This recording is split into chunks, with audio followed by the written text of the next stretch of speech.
This is a free sample of the book, The Financial Red Pill by Cairo Copeland. The first half of this book is posted right here on YouTube, free for everyone to listen to. If you like this content and want to hear or read the rest, or want to listen to it free of ads, visit reinventideal.com/finance. The book is available on Kindle, paperback, and Audible at reinventideal.com/finance.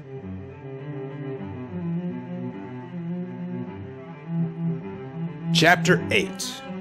How to survive the worst jobs market in history and not lose your mind. It's at least the worst jobs market in history for guys, because right now everything is all geared towards increasing the number of female employees. I've seen it all over corporate America. All these companies are saying, oh, we want more women working for us, and we want them in more leadership roles. And there's nothing wrong with that. I'm not against that. My only concern is when it comes at the expense of guys, and when it's no longer about meritocracy, where the best candidate gets the job. No, what it is now is it's just which person is going to make us look more woke. That's what I got a problem with. So for that and a few other reasons, it is one of the worst job markets in the world for men. And today I'm going to show you how to hack this job market. Now, hopefully you've avoided the mistake of pissing away your most productive years at a scam institution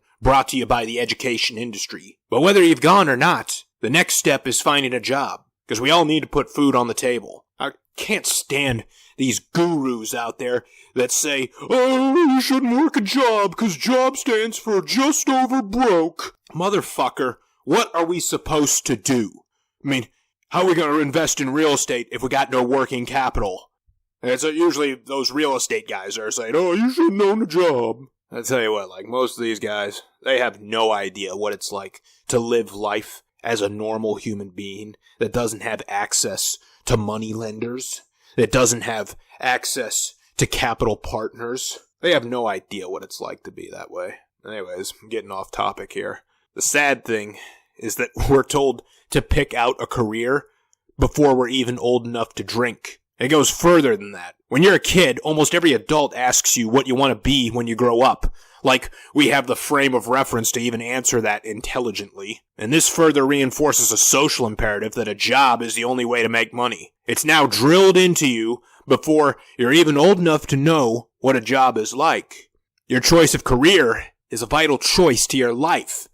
Not just in how much money you will make, but 40 of your waking hours weekly will be spent doing it. It will seem more like 60 hours a week, actually. So it not only needs to pay you well, but you would also like to enjoy it, too. In the old days, jobs weren't so difficult to get. But because of the education industry's push to stuff everyone into college, the pool of job applicants is oversaturated with the overeducated.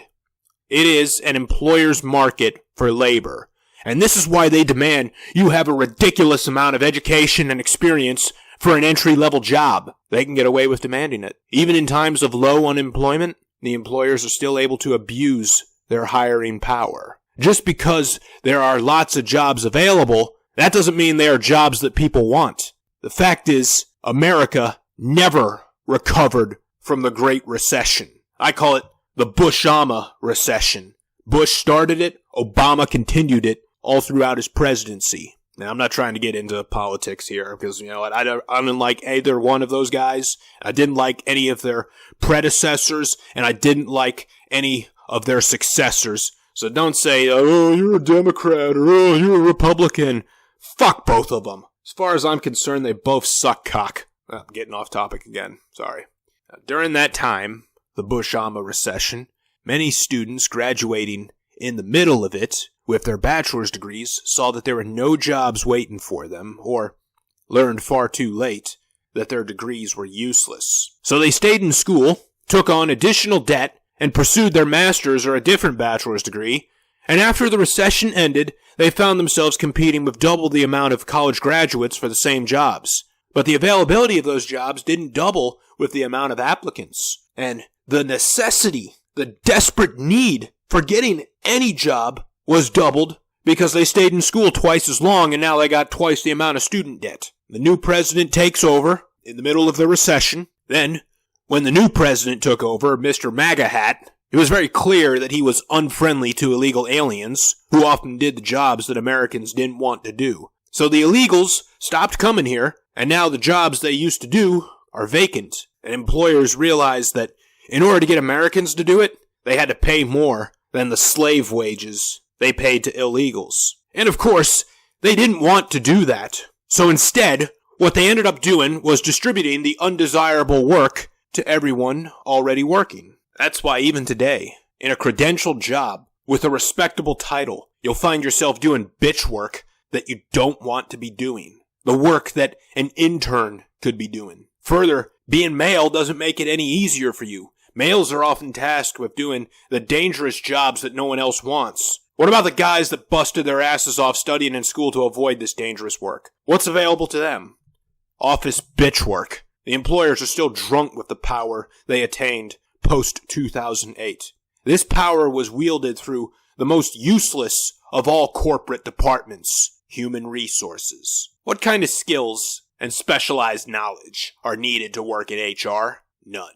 When interviewing you, you'll find they often ask the most ridiculous questions like, "Tell me about a time that you went above and beyond for a customer." Like anybody carries stories like these around in their back pockets so that they can easily recall them when necessary. One particular incident I experienced was with the financial company T. Rowe Price. Yeah, I'm calling them out specifically because they were such cocksuckers to me. I was interviewing for a job that I was already doing at another firm. But they asked me the pointless question, "Can you tell me about a time when you went above and beyond for a customer and made a lasting impact?" And to that question, I just answered, "It happens often, but I talk to at least 40 customers a day, so I can't tell you the specific details of just one. Because I don't sit around in my cubicle and write down the stories from each phone call I take." Needless to say, that didn't satisfy the morons at T-Row, so I didn't get the job.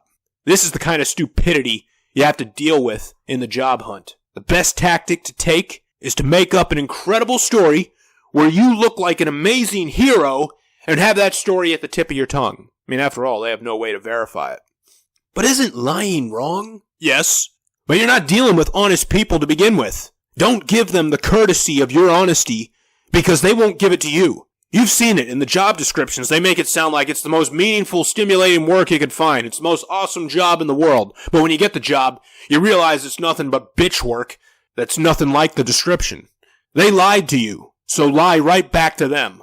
The abuse by employers goes further than just ridiculous interview questions and requiring 20 years experience with a master's degree for an entry-level job. Some applicants have even reported that prospective employers have made them submit their social media passwords to the company for investigation. I wish I was making that up, but no, it's true. So, is there any way to get past all this HR bullshit? Yes, there is one way. And that's offer a cash prize to any person that helps you get the job. If there's someone already working at the job you want, offer them a cash prize to help you get hired. Let me illustrate this a little bit better. Let's say you wanted to work for a specific company, like a property management company, and you were qualified to work for them. You just couldn't get your foot in the door. What you could do is go to their offices or headquarters and leave notes or ads in the bathroom that said something like, "If anyone already working here can help me get a job here, I will give you half of my first 2 paychecks. Here's my email address, and here's my phone number." Or, how about if you're a college graduate looking for a job in the field you studied for, like engineering? Because we know that there is no shortage of engineers and aspiring engineers out there, and that's why competition for these jobs is high. If all you do is send out resumes to prospective employers, you're really not doing much more than what millions of other engineering graduates are doing. But if you were to go to a public forum like Craigslist and make a posting that says, "Attention all engineers," and that you would give them a cash prize from your first paycheck if they got you a job at the firm, then you have an unfair edge over everyone else. You have someone who's already got their foot in the door, getting you past the other gatekeepers. It's easy money for them to make. All they have to do is say something to the hiring manager like, "Hey, I know this person. They'd be a good asset." and then hand them your resume. If it doesn't work, they didn't lose anything. But if it did work, you got the job and they got a cash prize. So everyone wins. I'm not saying cheat. I mean, you should always get jobs based on your own merits. But the problem is that your merits may never even be noticed because far too many other people have their resume on top of yours in the stack. And the chances of the hiring manager getting to yours are low if the ones above you are just as good as yours. You can take your chances by going it alone or have someone on your side who can increase your chances. It's like buying yourself an insider. This is the best job hunting tactic out there that I've seen that will at least get you an interview. But after the interview, here's an additional thing you should do that will give you an edge. Send a thank you note to the person that interviewed you for the job. I know, I don't like doing it either. I don't enjoy doing this, but it's a good thing to do. I mean, that's probably some pompous cocksucker that interviewed you that doesn't even know what they're doing. You probably do their job a lot better than them. But still do this. Even if the interview didn't go well, this might help change their perception of you. And the reason for this is that one thing in today's job market that makes you attractive to employers is how well you can fluff their nuts. I recommend sending both snail mail and email because email will be immediate, and your name will be right in front of the person hours after the interview was over, and make sure they remember you at least for that day. Then, when they get a snail mail thank you letter, they'll definitely never forget you. So, what do you say in the thank you note? That's the most important thing. You want it to accomplish a few things. You obviously want to thank the person for the opportunity to interview. It's a good idea to revisit some of the important things that occurred during the conversation, the parts where you looked qualified or sounded really good. And you can use this letter to clarify any information you need to check on or get back to them about.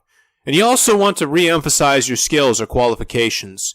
You can use the last paragraph as a chance to state, this job is exactly what I'm looking for because I enjoy doing X, Y, and Z, and I've had past experience doing X, Y, and Z. The people conducting these interviews most likely have short memories. Remember, human resources is a department for people with no skills and no brains. So sending a thank you note is your best chance to make yourself stand out from all the others who want the same position. Another thing we want to talk about when it comes to today's work environment, today's job environment, is the right way to raise your earnings. Suppose you already have a job where you like the work you're doing, but you're not being paid the amount you know you deserve.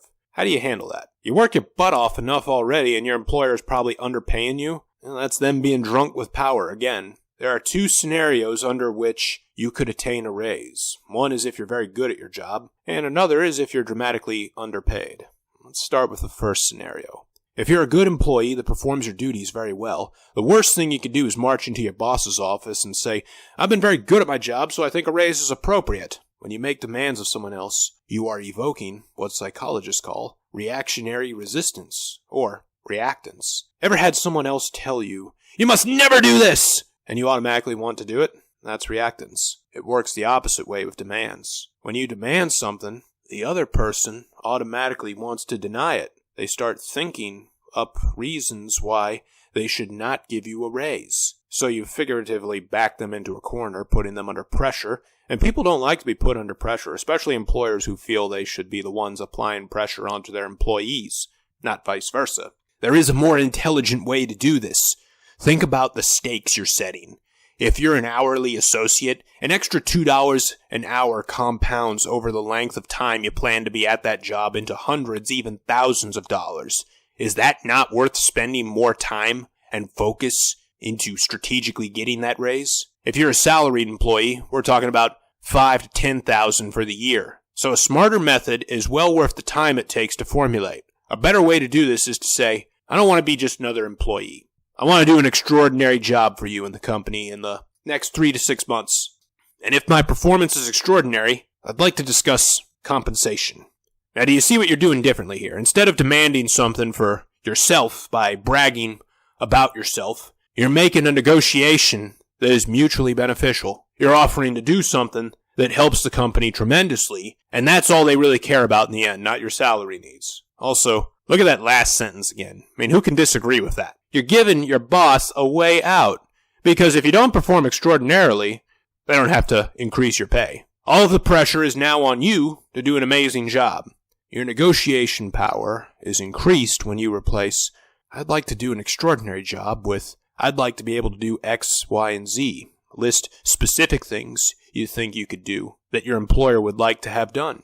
The more specific you are, the more measurable your results can be, and the more leverage you have on your side.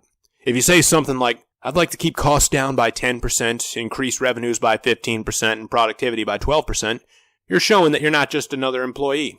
There's one more step to this process. Keep checking in with your boss every 2 weeks or so. Keep them up to date with your progress in achieving these goals. It's okay to brag in these circumstances because the news you're delivering is news they'd want to hear. Like, "Hey, we got this done and we did that too. It was a very productive shift. So we're on track to raise productivity by 12%. When you make this a regular thing, your boss will start feeling the pressure to write you that check. Now, there's a large percentage of people out there that are just being underpaid. First step you should take is to find out if you yourself are being underpaid. And you can do that at these 3 websites: payscale.com, salary.com, and glassdoor.com. There you can figure out exactly how much you should be paid based on your geographic location, field of work, experience, and sometimes even the exact company you work for. People tend not to negotiate because they either don't know how or they feel they're lucky enough to have what they already got. But how often do you feel stressed by your job? How much does it bother you that you are trading so much of your precious and limited time to make someone else rich? Money comes and goes, but time is gone forever. If you're going to spend it working for someone else, you need to make sure you're being paid what you're worth. Just like before, you need to be respectful in bringing this to your boss's attention. He probably already knows, but if you kick down his office door with the data that proves your case and shove it in his face, he's not going to give in. Here's how you do it. Say this exactly: "I want you to know that I really enjoy working here. Just in the last week, I've made these contributions," and specifically name them, "and we're on track to do even better. But one thing I'd like to discuss with you is my compensation. I did some research, and it seems that I'm being underpaid. I pulled some numbers from salary.com and such, and what I found is that someone with my level of experience and in my position should be paid about 15% more. Now, I do enjoy working here, but I think we could make some adjustments so there's a number that's fair for both of us." Each sentence was carefully crafted, and here's how. The start off is very positive, talking about accomplishments, contributions, and ones to be made in the future. Use phrases like, "It seems that I'm being underpaid," not aggressive phrases like, "I'm being shortchanged." After that, it shows the data that backs up the allegation using salary.com and qualifying yourself for the money that the research says you should be making. And finally, the last sentence lightly phrases the demand. "I think we could make some adjustments," instead of, "Give me more money, you greedy bastard." And after you finish saying that final sentence, the implied demand, that is when you must shut up. Do not utter another word. Shut the fuck up. The pressure will then be on your boss to speak next. The numbers and data you presented him with have already made him uncomfortable, and now the silence will make him even more so uncomfortable. The first thing you can expect is your boss to say no and justify it by telling you times are tough or the economy's bad. It's very typical for your boss to say that, so here's what you say back to him, and very calmly and respectfully. "I certainly understand that the economy is tough. It's tough on me too, but I've been making extraordinary contributions, and I'd like to be compensated. As of right now, I'm not even being compensated at the average rate of someone with my experience level." Now, after you say that, you shut up again. Let your boss be the next one that speaks. See, the economy being bad, it's not really your problem. That's the company's problem. In addition to your compensation is most likely just pennies in comparison to a company's overall expenses. It's their job to retain you, because training someone new would be very expensive. And most employers don't want to do it. They don't want to train anyone, so what they do is they'll hire someone and just pay for the mistakes that they make because they were too lazy and too cheap to train them. Negotiations are not supposed to be adversarial. They're supposed to be cooperative. You don't say, "You promised me more money," and they say, "The economy's bad," or "You underperformed," or give you any other reason they can think of. Instead, just say something like, "We're in the right ballpark, but just a little far apart. I'm sure we can find a number that works for both of us. I want to make sure we have something that's fair." I mean, who can argue with fair? In order to optimize your negotiation skills, you need to practice. You need to hear yourself saying them, and determining how to say them best will help prevent you from getting steamrolled by your boss, who's probably already very good at negotiating. It's also a good idea to record yourself practicing, see how you're standing and looking. Make sure you're not blinking too much or gazing all over the place. See, a boss can tell when you're afraid underneath or a total mess on the inside, and is not going to bargain favorably with you when they sense that. Negotiation's a vital skill, because what you settle for is exactly what you'll get. Once you know how to negotiate effectively, then you know for sure the only person in control of your life is you. A few things to keep in mind. Don't bring up personal reasons for wanting a raise. Saying that your expenses have increased will not help you, because that's not your employer's problem, that's your problem. While negotiating, you need to be explaining why you're so valuable to the company. The way pay scales work is that they are based on employees' contributions, not their needs. So only use reasons that are related to the business and how valuable your contributions are to it. Don't compare your pay with coworkers. Yeah, it's very aggravating to see someone else do a half-assed job and get more money than you, who does a whole-ass job. But managers will not respond well to you bringing this up. It sounds childish and makes you look like you're not a team player. Base your pay requisites on the averages for your position, and then build a case for why you've earned an increase in your compensation. Explain to your manager why your company is doing better because of you. Keep a list of details that support you. If you kept a file folder of compliments you've received from customers, or if you can show hard data that you've kept costs down by X dollars, or your productivity is 2 times the average rate, you've got facts on your side, and you can't argue with facts. Don't threaten to quit if you don't get what you want. Even if you can't live off the pitiful earnings that your employer's paying you, it's better not to say that out loud. It's better to keep that as an implication. Managers will be wondering what you're thinking if you just leave the room saying, all right. They also understand that they risk losing you if they can't give you what you ask for when you're asking for it. Rehearse what you're going to say ahead of time. It's not easy to ask for more, but it's easy for your boss to say no. Managers are trained in dealing with unsatisfied employees, but employees are not trained in dealing with stubborn managers. It's a nerve-wracking thing sometimes. The normal fear that comes into play is that your boss will react badly or think of you as a moocher from then on. But it's perfectly normal and absolutely okay to ask for one when you're performing at the top of the line. Some additional advice. In addition to how to get the job and how to raise your earnings once you've had it, I've included a handful of extra advice here. These are things that I wish I knew when I started working. No one takes young people seriously. When you're young, it doesn't matter how smart you are, how great your work ethic is, or how awesome your resume sounds. The fact of the matter is that no one will take you seriously just because you're young. The other young people have already ruined your reputation for you. Other young people are lazy. They pull no-call, no-shows, or they come to work drunk. So all employers will assume you'll do the same. And they'll make this apparent in how they treat you by giving you bitch work and refusing to pay you a living wage. But there is a way to handle this. Use that to your advantage. Since they already assume you're worthless just for being young, experiment and take risks. If your boss is giving you demeaning tasks and ignoring the better capabilities you clearly have, go over his head. Go to his boss with your talents and show them what you've got. If the company is set in their ways and those ways are clearly foolish, as they often are, show them evidence of it. Show them printouts of what customers are saying about the company online that contradicts what management believes. Because the worst that can happen is that you lose a shitty job that underpaid you and didn't take you seriously anyway. Lie on your resume. I'm not proud to promote dishonesty. I would prefer a world where all our affairs are governed by truthfulness, but that's the perfect world we were promised and not delivered. In the world that I live in, employers lie to us all the time. You've seen it before in job descriptions where they paint the job as some amazing opportunity doing meaningful work.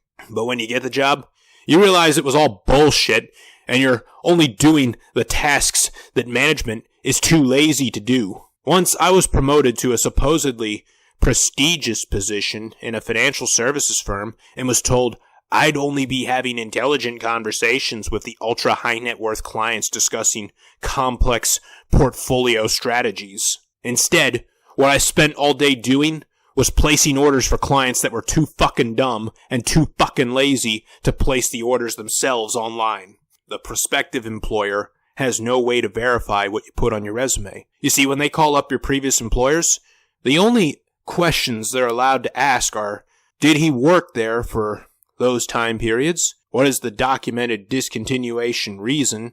Is he eligible for rehire? Does he pose any sort of threat to anyone? And that's it. They're not allowed to ask about previous pay grades, previous duties, or responsibilities. So dress that resume up and make it look like you're gold. Always have options.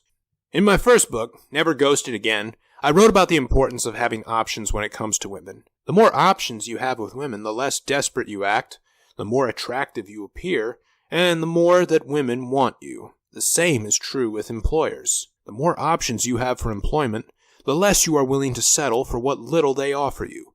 The more power you have during negotiations, the less shit you need to take from them for fear that there's nothing else out there better for you. So always have options. Don't let them force you to feign satisfaction just for the fact that you already have the job. When one of my clients inherited real estate property, they often asked me if it was better to just sell the property or try to rent it. And here's how that conversation went each time. I'd say, how much is the property worth? And the client would say, $200,000. Okay, well, if you had $200,000 in cash right now, would you buy this property? And they would say, probably not. And I'd tell them, well, then you have your answer. Sell it. I was trying to show them that already owning the property was irrelevant in the decision because it wasn't an investment they would have taken up to begin with.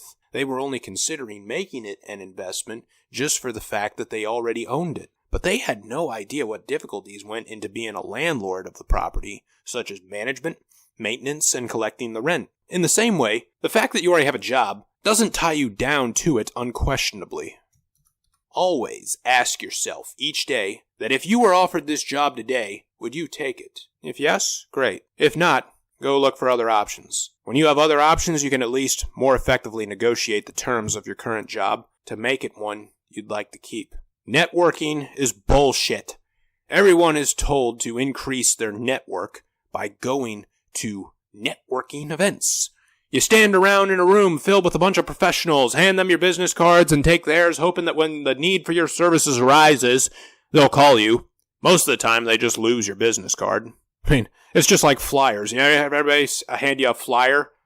What they should be saying to you is, here, throw this away from me, will you? The fact of the matter is that opportunities are not floating around like clouds in the sky, and they do not come looking for you.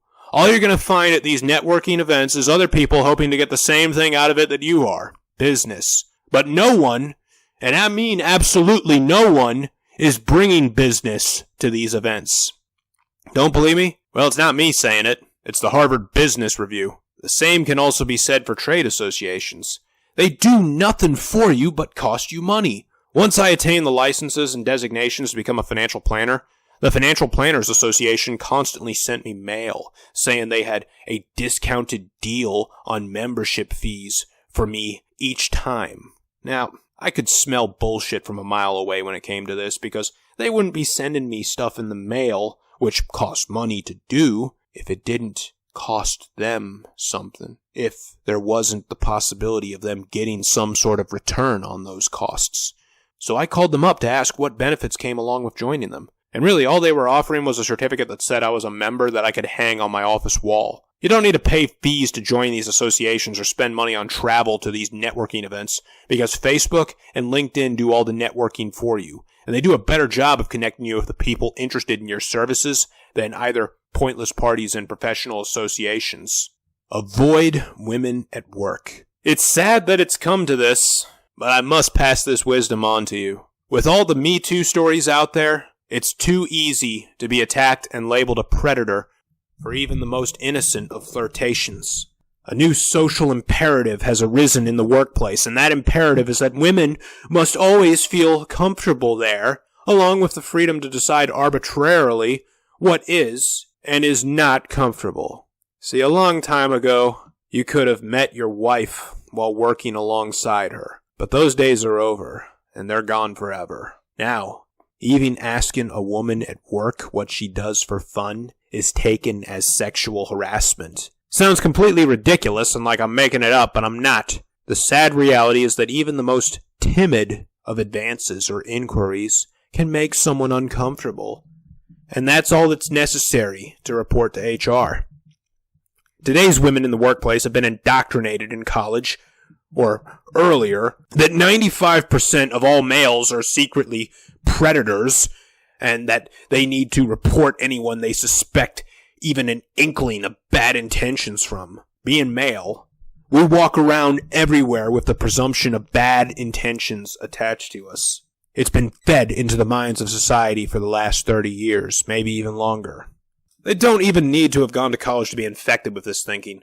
Just the movies they watch on TV networks made for women was enough to get them to believe every man is secretly evil. Notice how on the Lifetime movie network, the villain that abuses his wife is always a respectable member of society, like a doctor or a CEO. It doesn't matter how good your public image is. You're a male, and that makes you evil in society's eyes. All it takes is an accusation of harassment to be escorted out of the building in handcuffs. It doesn't even have to be true. It doesn't matter if you have a supportive alibi. It doesn't matter if you have eyewitnesses to back you up. The fempowerment mandate does not care. For this reason, even when I was working, I didn't even get into elevators alone with a woman. When you talk to them, keep it 100% work-related. Do not ever touch them unless they reach out for a handshake. With that, I'd try to turn it into a fist bump. Never say anything about their appearance, even if it's a compliment. It's strictly a business environment for you. Even if she likes you, you're not doing yourself any favors. For one, a woman that can get a guy at work interested in her ends up having her ego overinflated and your value deflated. She thinks she's so amazing that she can get any guy, or that you're desperate, and you'll take whatever option the universe throws at you. So if you get into a relationship with this woman, she won't treat you like the prize. Secondly, if you get into a relationship with her and end up breaking up, all it takes is an accusation to ruin your life and take away your work. You don't need to run that risk. You see, a reinvented man is the one who finds options outside his immediate social circle. Someone who doesn't count on cute girls getting a gig at his office, or his friends introducing him to one. He goes out of his comfort zone and finds her elsewhere. He does the cold approaches. He goes where the girls are. That's the man you'd rather be. Going nowhere is often what going right looks like. As much as I eschew the current job world, I do want to pass this one piece of wisdom on. No job is a bad job. All jobs are opportunities, and it's up to you to make the best of them. From my own personal experience, I absolutely hated every restaurant job I had. It was low-skilled, low pay, and I could be replaced at any moment. But they were the only jobs I could get. A restaurant was the only place that would hire me when I first started working, and because that was my only experience, only restaurants would hire me. I felt like a cage I could never break free from.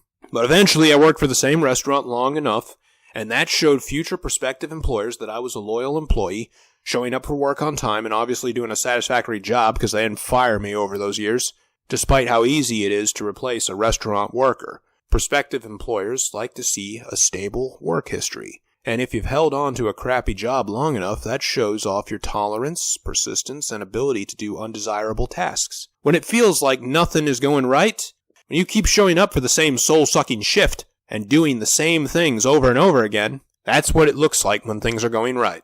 Because they can't help but notice you doing just that. No matter how shitty the task is, you will only rise above it if you truly believe that it's not beneath you. When the best job you're offered still feels beneath you, it's natural to think to yourself, that job's for losers, not me.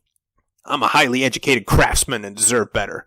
Meanwhile, the last loser that had that job got promoted to something else, something better after a year of that demeaning work. Because the fact of the matter is that everyone went to college and got a higher education. Back in the old days, it was a way to separate the achievers from the ordinary, but now that everyone does it, we're all ordinary. Patience is what matters the most when it comes to advancing at jobs and climbing the ladder. If you're doing your job and doing it well, you are advancing despite the fact that you're not seeing any signs of advancement. Because when you're there for a long time, your boss can't help but notice your loyalty.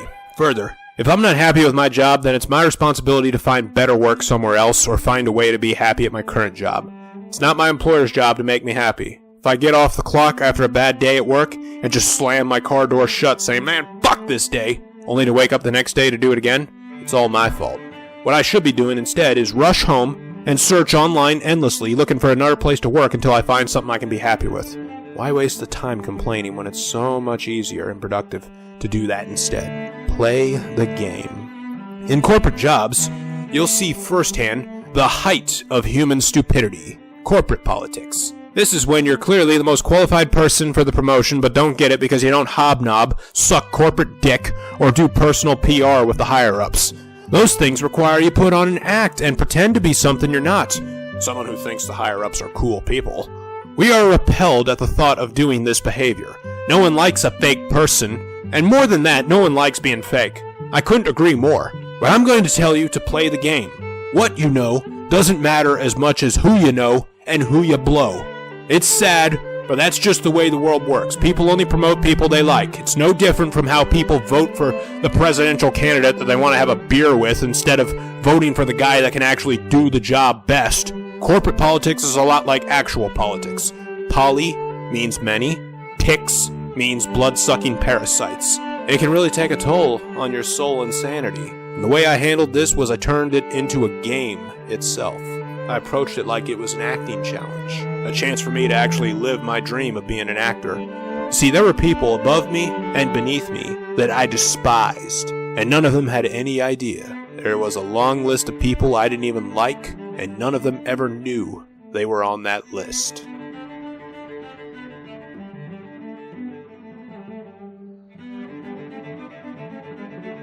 Thank you for listening to this free sample of the book, The Financial Red Pill by Cairo Copeland. If you enjoyed it and want to hear or read the rest, or want to listen to it free of ads, visit reinventideal.com/finance. The book is available on Kindle, paperback, and Audible at reinventideal.com/finance.